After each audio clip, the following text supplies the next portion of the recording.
Hello, hello, Aquarius Collective. Ako po ito si James. Kamusta po kayong lahat? And welcome po sa James Tarot PH. Ito po ang inyong June 15 hanggang 21. Alamin natin naghihintay sa inyo para po sa mga petsa na yan. But first, ihanda mo na Aquarius ang iyong isang tanong para sa ating isang tanong, isang sagot. Kung meron kang pang malakasang one question na gustong gusto mong masagot, hawakan mo yan sa dulo po. Atin po yung babasahin using these cards. Okay? Let's begin. Holy Spirit, Spirit guides, guide us for today. Inhale and exhale your cards for the week. Nice, nice, nice. Ooh, beautiful. Siya nga pala mga mahal kong Aquarius, maraming salamat po sa lahat ng mga hindi nag-i-skip ng ads, nagla-like, nagko-comment, at patuloy po sumusuporta sa atin every time po na meron tayong libreng reading para po sa inyo. So keep on liking, keep on commenting, and thank you po for not skipping the ads. So, in the background of your reading, meron kang the Moon card. Si Moon card, kitang-kita ko dito na parang meron ka ng malalaman na katotohanan tungkol sa isang bagay. For a very, very long time, it seems like naniwala ka sa isang ilusyon or sa isang sinabi or sa isang pinakita sa'yo. Pero ngayon, lahat ng kurtina, lahat ng maling akala, mabubuwag. You will now see the truth. You will now understand the reality. At kitang-kita mo na yung dapat mong gawin moving forward. Hindi ka na mangangapa, hindi ka na takot, hindi ka na aligaga because the questions will be answered. Yung mga malabo, lilinaw. Yung hindi sigurado, magiging sigurado this time. Congratulations. Okay? In your core energy, you have the 9 of Pentacles. Alam mo dito, ramdam ko sabi, this week, kailangan mo daw i-enjoy yung mga bagay na meron ka. Kung malabo man, kung hindi ka sure, lagi mong isipin, naku, lilinaw din yan. Naku, gets na gets ko rin yan soon. Naku, yung mga tanong, hindi ko ipipilit yan. I will just enjoy my life now and the right answer will come at the right time. No? Hindi mo sisirain ang oras mo kakatingin or kaka-big deal sa mga bagay na mahirap. Kasi nga sabi mo, yung dating tabing, yung dating kortina na nakataklob sa katotohanan, naalis. Nakita mo yung truth. At nung nakita mo yung katotohanan, it brought you contentment. Na parang, ay, okay naman pala. Ay, hindi pala ganun kasama. Ay, hindi pala ganun kahirap. And then, nagkaroon ka ng kapayapaan na, ay, i-enjoy ko na lang yung buhay ko. Kesa ubusin kong oras ko dyan, kesa sirain ko ang araw ko dyan, I will just enjoy my life. At hindi ko hahayaan na maapektuhan nila ako. Hindi ko hahayaan na masira nila ako.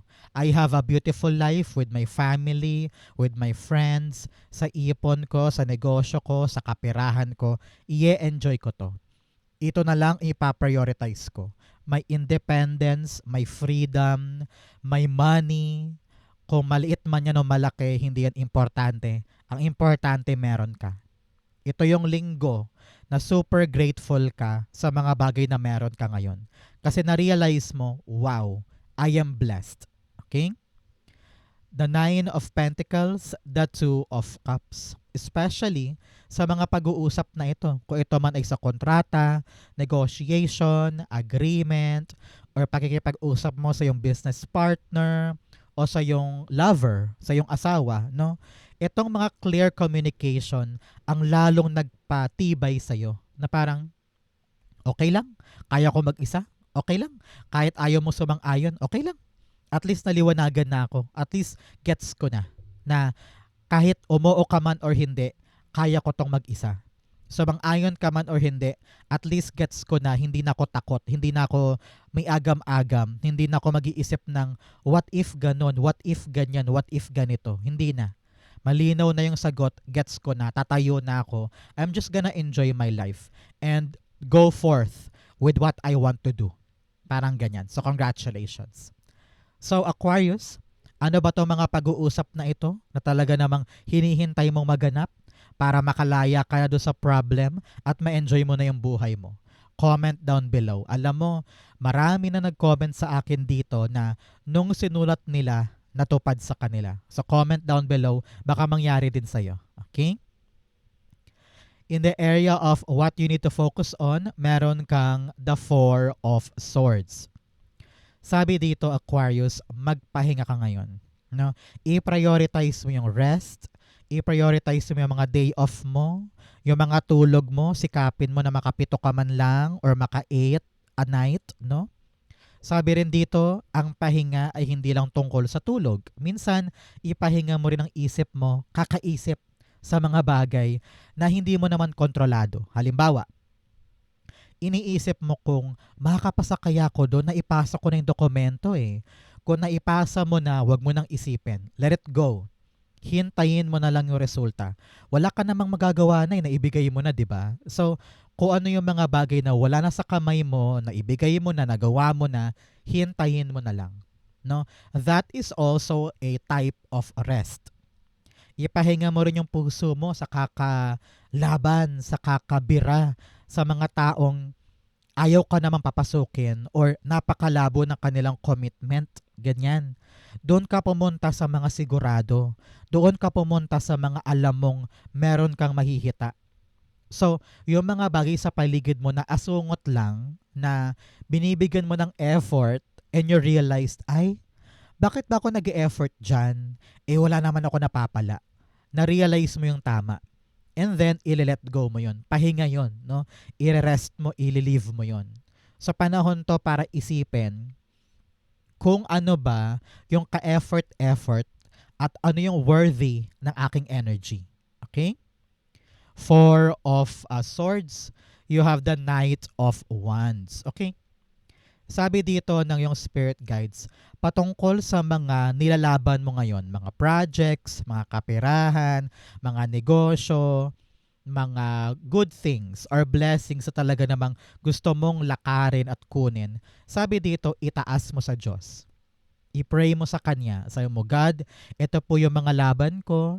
God, ito po yung mga balak kong gawin. Malabo, hindi po ako sigurado, hindi ako sure, wala pong kasagutan, pero tinataas ko po sa inyo. Lalaban ako ngayon, I will stand up independently, aasikasuhin ko to mga pag-uusap na ito para ma-achieve ko na yung good life or successful life na gusto ko para sa akin. Para makapag-ipon na ako, matayo ko na yung negosyo na yan, matayo ko na yung maganda kong buhay, lalakarin ko po. Pero tulungan mo ko kasi marami akong takot, marami akong alinlangan. If you have that mindset this week, magagawa mo tong ilalaban mo. Makakatawid ka, makaka-move forward ka, it will be successful for you. Okay? So, mga Aquarius, ano po ang birth month mo? Ikaw by January Aquarius or February Aquarius? Comment down below. Paramihan kayo ng Team January and Team February. Okay? In the area of what you need, you have the 10 of Cups. Meron kang 10-10 here. Talagang success, no? Tagumpay pagkatapos ng isang paghihirap. Kitang-kita ko dito yung completion, ending, and also pagkatapos ng isang mahirap na ginagawa mo ngayon. Congratulations. Here, si 10 of Cups, sabi dito, ang kailangan mo ay talagang tulungan with family. Okay? Kung sino yung pamilya mo, kung sino yung tinuturing mong pamilya or talagang close na relative sa'yo, magtulungan daw kayo para maabot nyo yung dream for the family. Okay? Kung meron kayong balak itayo na negosyo, sideline, or balak nyong pag-ipunan tungkol sa bahay, tungkol sa property, magtulungan. Because the dream works when the team works. Okay? So, hindi pwedeng ikaw lang may gusto. Hindi pwedeng siya lang. Hindi pwedeng magkakasalungat kayo. Kailangan take your time to really mold the dream, mold the plan, para kahit hindi sigurado, kung may tulungan, magagawa ninyong lumaban. Okay? 10 of Cups, the Death card. Sabi dito, kailangan daw mag-transform ng bawat family member. Ano ibig sabihin nun? Halimbawa, kayo ay may negosyo, pero ikaw lang ang nag-aasikaso. Yung kapatid mo naman na walang trabaho, bakit hindi tumutulong sa negosyo? So, kailangan niya mag-transform. Kailangan mo siyang tulungan para magbago siya at makatulong siya doon sa inyong ginagawa. Halimbawa din, kung meron kang pangailangan para sa pamilya, halimbawa parang kailangan ng maghanap ng bagong sideline para makatulong sa edukasyon ni Bunso. No? So handa kayong mag-transform, handa kayong yakapin yung mga pagbabago para makatulong sa mga pampamilyang wish. Okay? Kung kailangan mag-adjust, kung kailangan mamaluktot, kung kailangan baguhin ang schedule, kung kailangan si kapatid mo na mag-alaga kay Bunso, kay pamangkin, para yung mga plano nyo mag-swak. Kailangan ng tulungan ngayon. Okay? In the area of what's affecting your current energy, meron kang the Justice card. Sabi dito, ibigay mo sa iyong sarili ang hustisya. Hindi mo kailangang dumepende sa iba or palaging mag-people please. Karapatan mong makuha at magawa yung para sa'yo. Parang for a very long time, nagsakripisyo ka, nagpaubaya ka, binigay mo sa iba, yung para sa'yo naman talaga. Pero ngayon, the tides are changing. I-prioritize mo yung kaligayahan, kasaganahan, at magandang buhay na deserve mo for yourself. Okay? Sabi dito, kung palagi ka magbibigay sa iba, paano ka naman? 'Di ba? Paano naman yung para sa'yo? Bigyan mo rin ng hustisya ang sarili mo. Okay? For others, Aquarius dyan, nakita ko dito na para bagang you're aiming for a permit. You're aiming for a certificate or isang approval or isang pagsang-ayon na papabor sa'yo yung usap nang sa ganun makuha mo na yung gusto mo. Either lump sum ito or loan. Nakakita ako ng parang plan o trust fund, parang ganyan, na kapag inasikaso mo tong dokumento na to, makukuha mo na yung para sa'yo talaga. Yung dating malabo lilinaw, kaya tiyagain mo itong transaction na ito, itong pag-uusap na ito. Kailangan malinaw yan, kailangan talagang maging hands-on ka para makuha mo talaga yung kasaganahan na deserve mong makuha ngayon. Okay? Maging matyaga, especially kung legal yan or pera or dapat dumaan sa tamang proseso, tiyagain mo. Justice card, the 10 of cups. 10, 10, 10. Talaga namang may darating na magandang ending, magandang resulta, magandang pagkatapos na pabor sa'yo yung outcome. Okay? So, justice sa 10 of cups, sabi dito, para bagang merong mga usapin tungkol sa legality sa bahay. Meron ka bang binibentang property or binibiling property or may mga anak na mag-undergo ng training, workshop, or parang licensure examination? Kita-kita ko dito yung pagiging legality, parang ganyan. Merong approval, merong certificate, meron ako nakitang parang okay na, tapos na. Makakalarga na tayo, napayagan na, parang ganun eh.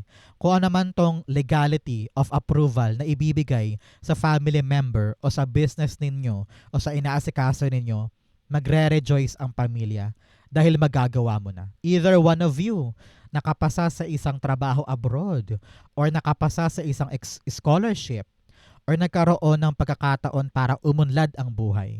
Congrats po. Okay? Grab it, take it. Huwag ka nang matakot, huwag ka nang mag-question dyan, daanan mo. You need to trust yourself para ito'y mapanalunan mo at makuha mo talaga yung matamis na bunga. Okay?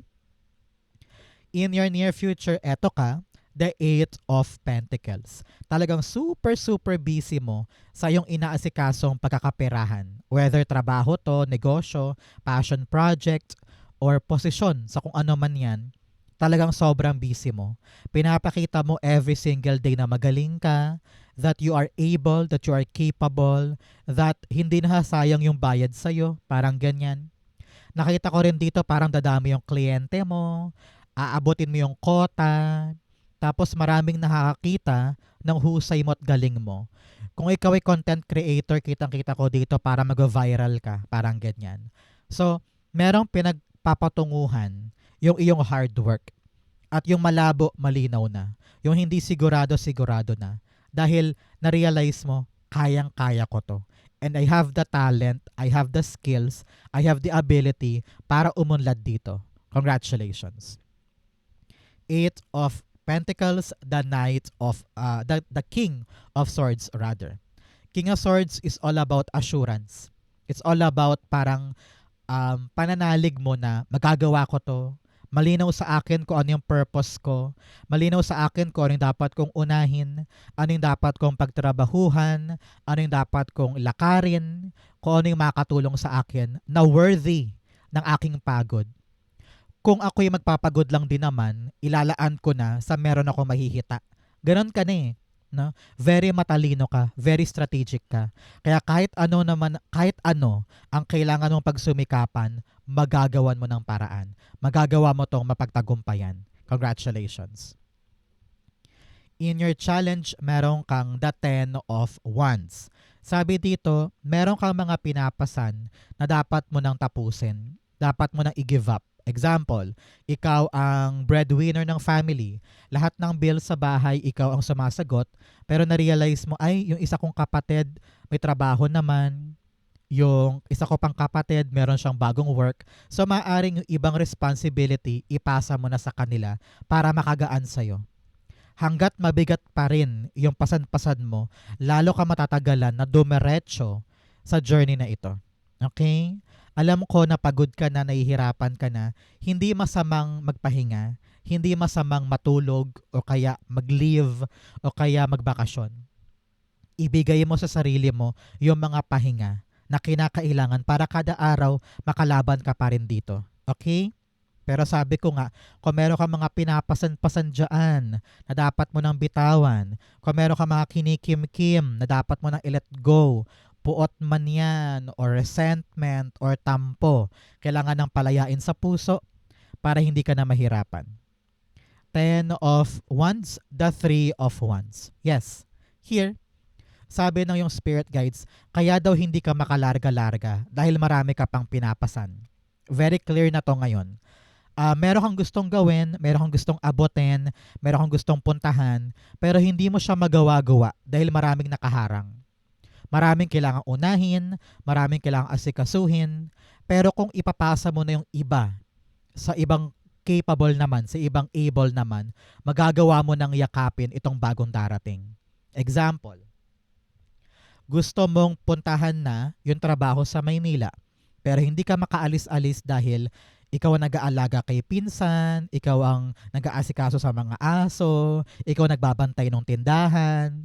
So, kailangan ipasa mo na yung ibang responsibility sa mga meron namang kakayanan para magawa mo na to. Parang ganun eh. So, nasa iyo ngayon, Aquarius, yung desisyon. Kaya ko bang bitawan to para sugurin to? Or ako yung uri ng taong, sige na nga, ako na naman, at ililet go mo na naman to dahil gusto mo na naman mag-sacrifice for other people. Panahon to for you to really expand, grow, at sumugod sa mga bagay na gusto mong piliin ngayon. Okay? At yung mga baggages, ipasa na yan sa iba. In your fortune, you have finding sanctuary, opening to your spiritual source. Sabi dito, kumapit ka ngayon sa yung spiritual power. Kung ano man po ang inyong religion, kapitan mo yan, makakatulong yan sa'yo para gumaan ng feeling, mas maging masigasig ka, magkaroon ka ng pambihirang faith kay God na kaya mo tong suungin ano man ang mangyari. Okay? In your fortune, meron kang the Queen of Cups. Napakaganda. May rason para maging super, super, super happy ka ngayon. Okay? Either may darating na bagong regalo, bagong blessing, or a new romantic lover, maaari din ganyan. Sa mga nag-manifest ng pag-ibig, naku, may darating para sa inyo. Narinig ko rin dito na parang dadapo na sa kamay mo yung isang bagay na matagal mo nang gustong makuha. Congratulations, it is arriving to you now. Queen of Cups, the 7 of Pentacles. Wow, wow, wow. Meron kang matyagang pinagtrabahuhan, hinintay, tiniis na magbunga. Magbubunga na siya ngayon at mapapasakamay mo na. Kung ito man ay matagal na approval, project, mana, or matagal mong inasikaso na loan, matagal mong inasikaso na kaching-kaching, nako, sulit ang pagod mo dito dahil nagbunga na siya, nakuha mo na, maaari ding exam results or approval results, congratulations, nandito na to. Nagbunga na yung matagal na paghihintay. In your divine messages, you have nothing will come of this situation.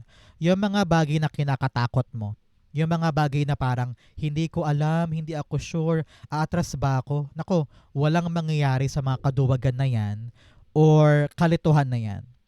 Kahit hindi ka sure sa dako paroon, kung sigurado ka sa feelings mo at saka sa intuition mo, katigan mo yon. Okay? Especially sa mga away-away sa paligid, sa mga conflict, walang mangyayari kung papatulan mo yung mga chismosong katrabaho. Walang mangyayari kung papatulan mo si kapitbahay. Walang mangyayari kung papatulan mo yung pettiness ni kapatid. 'Di ba? Avoid conflict, avoid issue and drama. Ihiwalay mo ang sarili mo sa mga nag-uumpukang bato and make sure na hindi mo papapasukin sa buhay mo yung negativity nila. You have the Empress card. Sabi dito, mag-focus ka na lamang doon sa mga binubuo mo kesa ubusin ang oras sa mga away-away or gulo sa online. Maaring mamaya meron ka palang favorite artista, inaaway na mga basher. Imbes na mag-focus ka doon, hayaan mo na lang yun. Focus na lang ako sa aking trabaho, sa aking negosyo, sa aking project. Okay?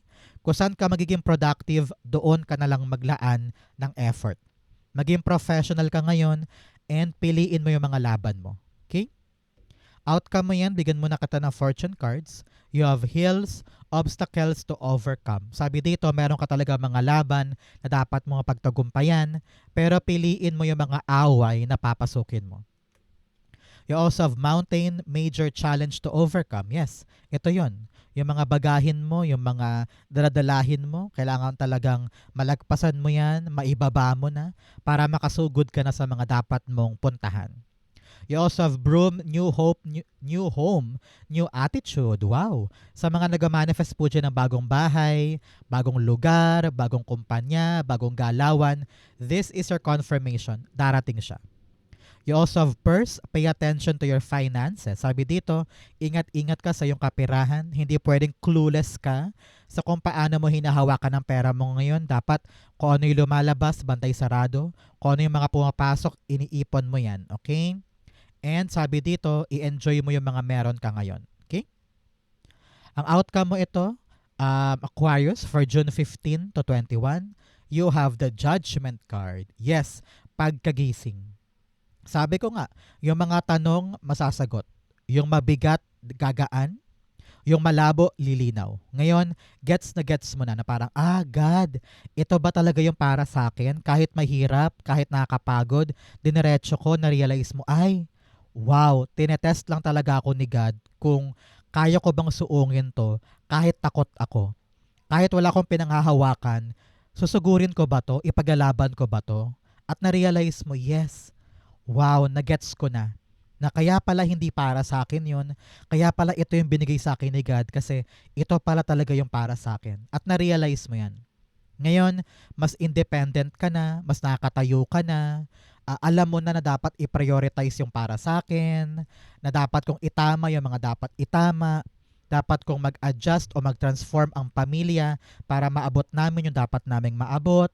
Marami kang realization ngayon, especially sa mga pahinga mo, sa mga hinintay na nagbunga, no? So, kung ano yung mga pagkalinaw ngayon, makakatulong yan sa'yo para tumawid ka sa direksyon na binibigay sa'yo ni God.